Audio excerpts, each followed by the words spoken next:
From Washington, the McLaughlin Group, the American original. For over 3 decades, the sharpest minds, best sources, hardest talk. Issue 1, Angela comes calling. German Chancellor Angela Merkel arrived at the White House on Friday at a time of unprecedented German power. This is a very important issue. It will be very important for us to bring the negotiations very quickly to a close. Since the economic crisis of 2009, 5 years ago, Germany has been the driving force of the European Union's economic policy. From the size, terms, and timing of bailouts for weaker EU members to the breadth, depth, and pace of European economic integration. On the Eastern Front, Germany's caution in confronting Russia has controlled the pace of EU and American sanctions and tempered NATO's response in the frontline countries of Poland and the Baltics. Close ties with China give Germany a foothold in Asia and Beijing a line of influence through Berlin. In fact, the increase in trade between China and Germany, particularly in German exports to China, has exceeded all expectations. Germany is China's #1 trade partner in the EU, and the top foreign investment destination for German companies is China. Based on this emerging economic symbiosis between China and Germany, quote, a special relationship, unquote, is now emerging. Item. China needs technology and Germany needs markets. Structural similarities and shared economic interests are key for this emerging special relationship. Item. Germany's approach to China is mostly driven on the need of its exporters. Germany's foreign policy is based on the idea that economic exchange will lead to political and societal change in China. Item. China sees Germany as the most useful country for its economic development. Germany is an attractive partner because of Germany's prominent role in the EU, but also because of increased German dependence on China. Item. Nearly a quarter of EU imports from China go to Germany. Item. During 2010, Germany's trade with China grew by 34% to $181 billion. China is now the second largest market for German exports outside the EU. Item. Chinese demand is especially high for German machinery and cars. China is the biggest market for the Mercedes S-Class. Chinese officials are driven around Beijing in them.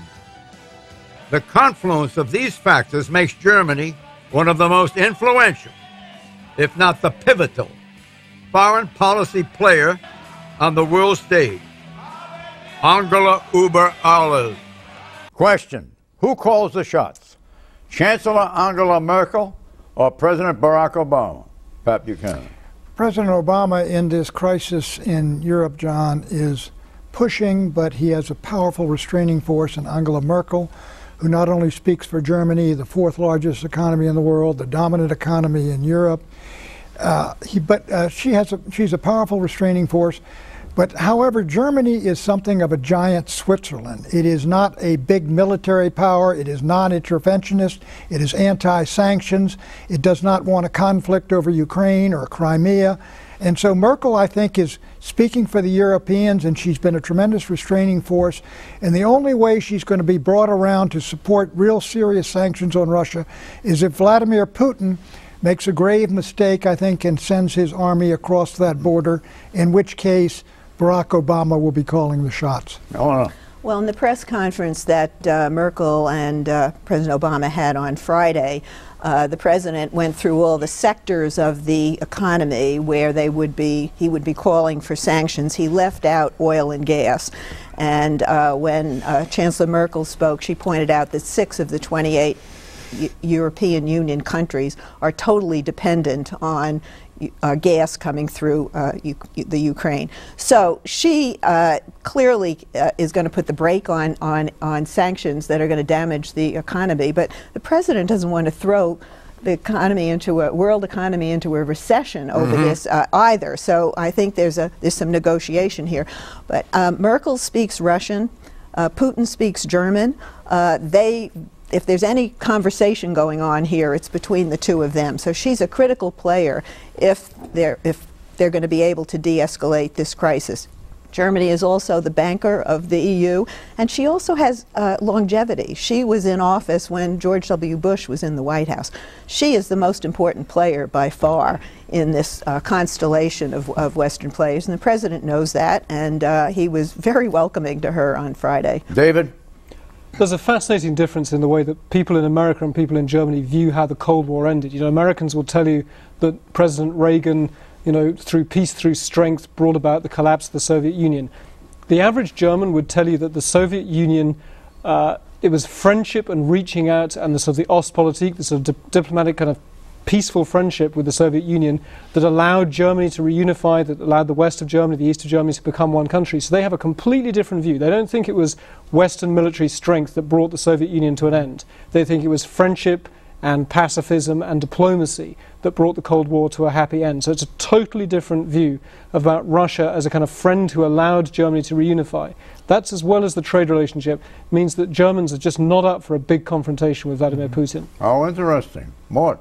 Well, I share that view. I don't think the Germans have any interest in a major confrontation with the Soviet Union, with Putin in particular. And I think there is a real sense that Putin is a very smart, very tough-minded guy, and you just don't deal with him by going head-to-head with him. You've just got to find a way to negotiate with him. And he has, at this point, very little respect for the United States and for its leader. So the Germans are going to play a disproportionate role because of the lack of traction that the president has. John, if they cross that line, if Putin crosses that line into eastern Ukraine, I think the United States will have to basically demand sector sanctions, and I think there could be a real crisis in the NATO alliance if that happens. Really? What do you think? Well, it should be said, Angela Merkel is not naive about Vladimir Putin. They have this very strange, very ugly relationship. We've had diplomats telling us, even to the point that Angela Merkel is frightened of big dogs. It goes back to her childhood. When Vladimir Putin discovered this, he made sure that his large, aggressive dog was in some of his meetings with her, just to kind of set her back. And this got reported in the German press. You know, she has no illusions about the kind of man he is, but she has these gigantic commercial interests and a public, as we said, that is not interested in a confrontation. Jim Van Oka, former executive editor of the International Herald Tribune, excuse me, argues that Germany is turning against the West on Russia. Have we decided here that that's not the case? Well, in the press conference this morning, the president basically said that Russia is bombarding, Russian media is bombarding their public, and the media is going into Germany, blaming the U.S. for basically the destabilization of Ukraine. And the German public's unhappy. He was urging the German public to not listen to the propaganda. Let's move it forward a little bit. Okay, what about EU-U.S. trade? On the Obama-Merkel agenda this week, the TTIP, the Transatlantic Trade and Investment Partnership, a proposed free trade deal between the U.S. and the EU, of which Madam Merkel is a longtime advocate. The EU as a whole is already the U.S.'s #1 market for exports. TTIP enthusiasts hope that passage will further open Euro markets and eliminate tariffs. But there are hurdles, including disputes over data privacy standards, the safety of genetically modified foods, and environmental standards. Question, are the trade talks going anywhere? What's the outlook for agreement this year? David Rennie. Well, the sad truth is the Europeans would like to know what are the prospects, and they're pretty worried by some of the stuff they hear from the American Congress in the context of free trade deals with Japan. There was an idea that there was a kind of queue and that a big Asian trade deal had to be finished before they turned to the transatlantic deal. So the Europeans are not quite sure whether Congress is willing. They're also not sure whether Barack Obama is really willing to spend serious political capital when the labor unions, his traditional allies, are very unhappy about free trade. You've got the midterms in November. So Europeans, you know, even before they get to their real differences with America on trade, they're not sure how serious Obama is about this. The fundamental problem, John, in the United States, and it deals with a trade deal with Japan and with Europe, is the rise, if you will, of a measure of economic populism, which is largely centered now in the Democratic Party, which is the people feel that these trade deals are done for the benefit of transnational corporations, not for the average individual, and Congress is seeking, some members are feel that they're speaking for the American people when they say no to these trade deals, going all the way back to NAFTA. Well, Obama doesn't have any political capital to spend on this on Capitol Hill. He just doesn't. And so Merkel in Washington was going to speak to the Chamber of Commerce, and apparently the White House was urging her to tell the business community to put their muscle behind this, because if it's going to happen, the pressure's going to have to come from elsewhere. It's not, they're not going to do what President Obama wants them to do. Corporate elites are the ones that want this deal on both sides. Exit question. In terms of East-West relations, how would you best describe Angela Merkel? Pat Buchanan. She is the Western individual who leads the West in trying to accommodate the East. Eleanor. Thank God she's on our side. Yeah. She doesn't want to call the shots, but she wants a veto. Germany always wants a veto on these things. Well, I think she's the most important player in Europe as far as we are concerned, and I think her relationship with us is critical to all of the things that we want to do, but particularly in terms of international trade. I agree with you. Don't forget the McLaughlin Group has its own website, and you can watch this program or earlier programs on the web at any time from anywhere in the world at McLaughlin.com. I'm going to read my comfort card of the day. Despite the hoopla over online media, new research shows that TV is still king. It's where most people get their information about issues and candidates. TV outdraws online media 3-1. And 3/4 of U.S. adults say they talk politics every day. Music to my ears. Yes. Right? Yes. Issue 2, anchors away. Our goal is not to counter China. Our goal is not to contain China. Our goal is to make sure that international rules and norms are respected. President Obama and Philippine President Benigno Aquino signed an accord this week that allows the U.S. military to visit ports, bases, and airfields in the Philippines. 2 decades ago, the Filipinos unceremoniously booted the United States out of their territory, causing the U.S. to lose its biggest overseas naval port at Subic Bay. The new agreement allows America's military short-term access to Filipino bases at Manila's invitation for specified periods of time. It does not give the U.S. any permanent or long-term basing rights. Why the turnabout? In 2012, China used its growing military might to grab the disputed Scarborough Shoal from the Philippines. China is currently engaged in a risky game of bluff with the Philippines over another disputed island, Second Thomas Shoal in the Spratly Islands. With a military that does not include a single jet fighter and a 32-ship Navy to patrol 36,000 miles of coastline, the Philippines is manifestly incapable of defending its own territory. That's where Commander-in-Chief Obama comes in. The new pact means U.S. forces will rotate through the Philippines on naval patrol, military exercises, and short-term deployments, hopefully thus deterring China from military adventurism a la Crimea in the South China Sea. Question, is the U.S.-Philippines Defense Pact the crowning achievement of President Obama's Asian symmetry? I ask you. David. I think the truth is, you know, this is a good sort of fix for some problems they've been having down there, but the Philippines military is so weak that America is not going to go out on a limb to stand between the Philippines and China. I think the biggest deal actually involved Japan, some of the stuff that President Obama said in terms of extending his treaty obligations to some other islands that the Japanese and the Chinese are disputing. Japan has a really serious military and could have a serious fight with China. The Philippines is just totally... Do you think that the Philippines, going along with this idea, is going to inspire other countries to do the same thing, that is, to turn to the United States? They are already doing that. They're already doing that. But the Philippines is just too weak to be a big player. John, this is outrageous. Let me tell you, this is outrageous for this reason. At the end of the Cold War, if the United States defended all these countries, they kicked us out of Subic Bay, they kicked us out of the famous Clark Field that the Japanese bombed at the time of Pearl Harbor, and now that they got some problems, they say, okay, you Americans can come back and defend us because we can't defend ourselves. I think there's an enormous amount of ingratitude on the part of the Filipinos, given the role we've played for the last century. This isn't about gratitude or ingratitude. This is about U.S. interests. And the Pentagon's wish list is that they can have access to bases around the world where they don't have to operate them and run them, but where they can make improvements so that they receive American jets. The mantra at the Pentagon is bases, not places. And this is the whole strategy with friendly countries, that they have this kind of access. So this is actually the best thing that came out of this trip. It's very important, and it is the kind of the futuristic strategy of a Pentagon that doesn't have the kind of money it once had to actually run bases around the world, and where we're not welcome to run bases. I mean, this is a very good arrangement. Well, despite President Obama's denials, the U.S. policy is one of de facto containment of China.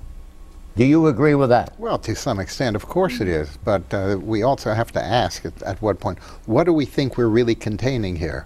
I mean, China is not, in my judgment, an aggressive military power. They're an aggressive economic power. That is where it seems to me the major, sort of conflict or contrast is going to be emerging over time. Yeah, the bases are a backup, basically. It's an economic power where we should be really independent. I think they're very aggressive in the East China Sea and the South China Sea, and I think ultimately they want to drive the United States Navy out of the Western Pacific to the second, third chain of to resolve this, and move on. Despite Obama's denials, the U.S. policy is one of de facto containment to China. The U.S. policy is to encourage China to pursue its territorial disputes in an international legal forum instead of through military force. You got it? No, the U.S. strategy is not to turn all of Asia over to China, but to have a presence there. It's an economic presence and a military presence. Exit question. Did President Obama's Asian trip succeed with its primary objective, namely to reassure nervous U.S. allies that Washington can be counted on in a crisis? Yes or no? To a degree, yes. Yes.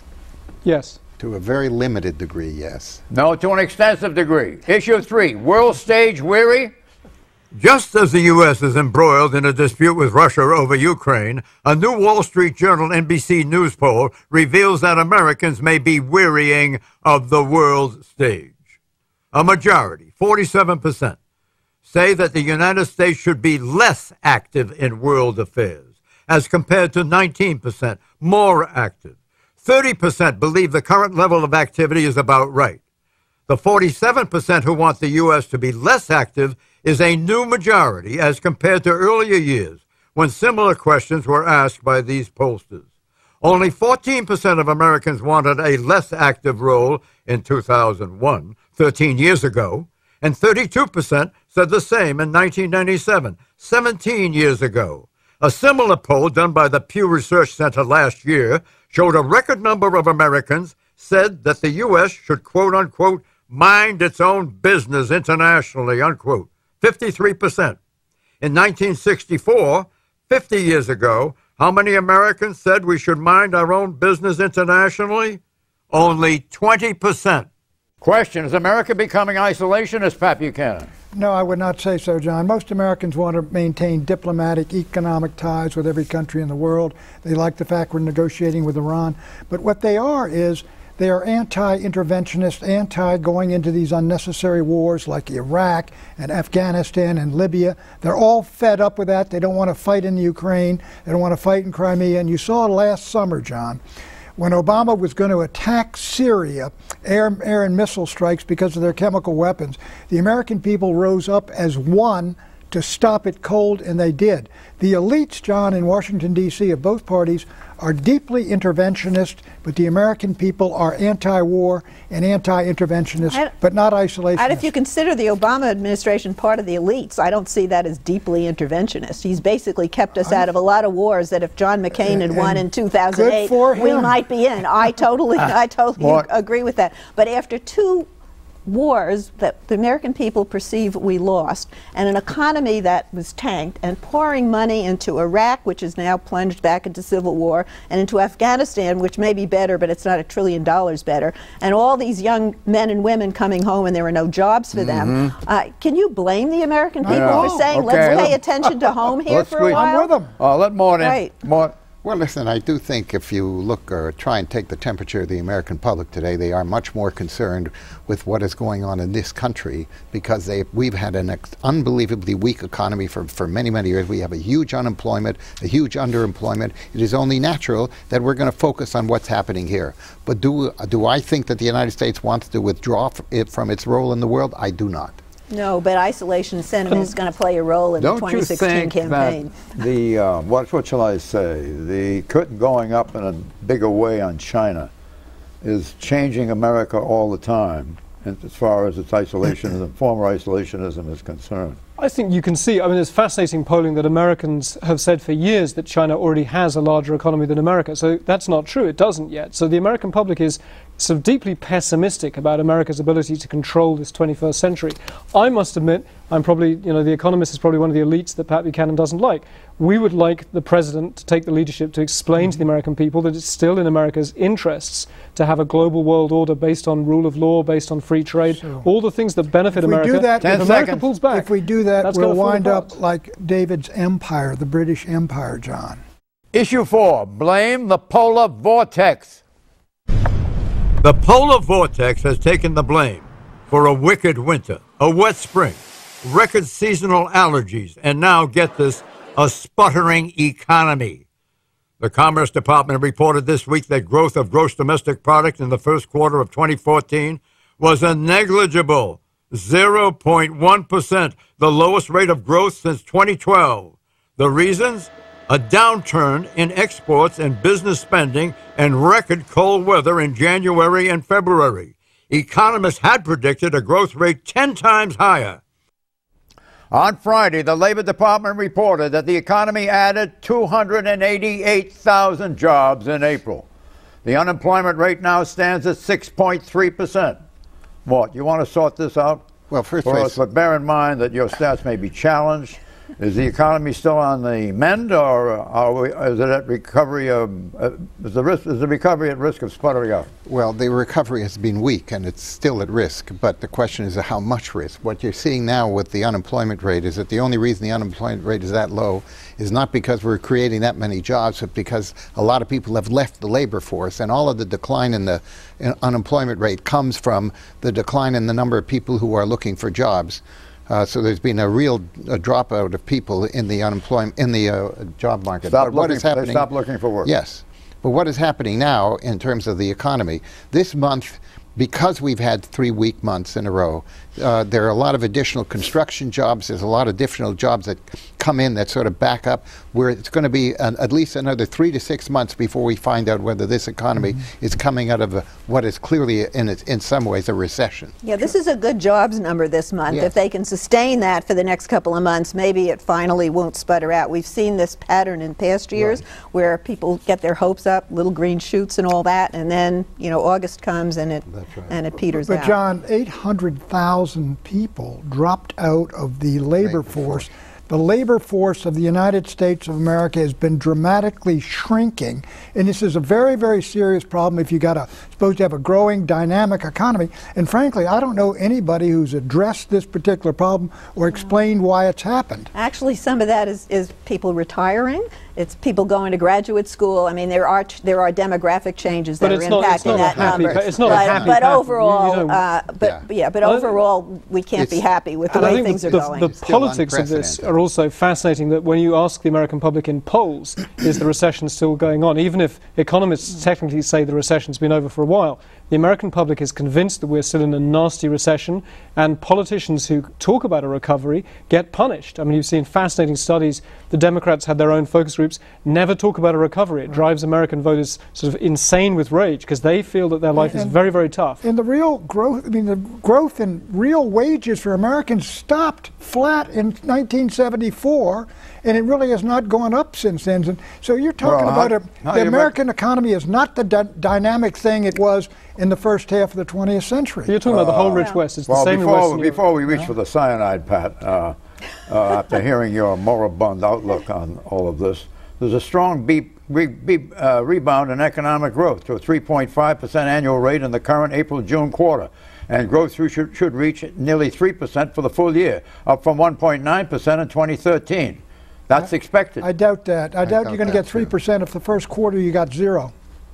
Do you doubt that too? No, I don't believe those numbers at all. That's a very optimistic interpretation of what's going on in the economy. Let's try and build on that fragmentary optimism that we seem to have some hold on here. You'd have to grow. Can we cling to the raft for a minute? John, you'd have to grow 4% the second, third, and fourth quarter to get a 3% growth after a 0 first quarter. Wait, we don't want to leave here. The first 3 months, it brought the country almost to a standstill. So let's give the numbers a little slack. Americans earned a bit more, and confidence has improved. Manufacturing activity accelerated in April for a third straight month. Businesses are also investing more in machinery and equipment. Well, I have to bring out the difference between an optimist and a pessimist, where an optimist, when it comes to the economy, thinks this is the best of all possible worlds, and a pessimist fears he may be right. I'm in the pessimistic school. That is the most optimistic interpretation that you can give to the rest of this year. We'll see whether it happens, because it's unprecedented and therefore unpredictable. But right now, I'm much closer to Pat than I am to the euro. What do you think of this, Marty? The average hourly pay was unchanged at $24.31. Well, yeah, I mean, exactly. Look, we can't even raise the minimum wage. Now, wait a minute, you're gagging a little there. Are you all right? If you take out this quarter, look at the last number of years. The economy has grown at 2.1%. That is the low, and the predictions of the Congressional Budget Office is that it doesn't increase for the next 5 years. Predictions, Pat. Marine Le Pen's National Front will crush Hollande's socialists in the parliamentary elections in Europe, May 22nd to 25th. Hold on. The secrecy around the drug cocktail used to execute people on death row, the secrecy will be lifted and a lot of people will be embarrassed. David. Things are going to get much worse in Ukraine. What? Yes, I was just going to say that Putin is going to continue his special ops operations in Ukraine until it gets to be a major crisis. I predict that 6 months after the November elections, Congress will move to ban the sale of guns to people with mental disorders. The National Rifle Association will be silent on the matter, thus showing tacit acquiescence. Bye-bye.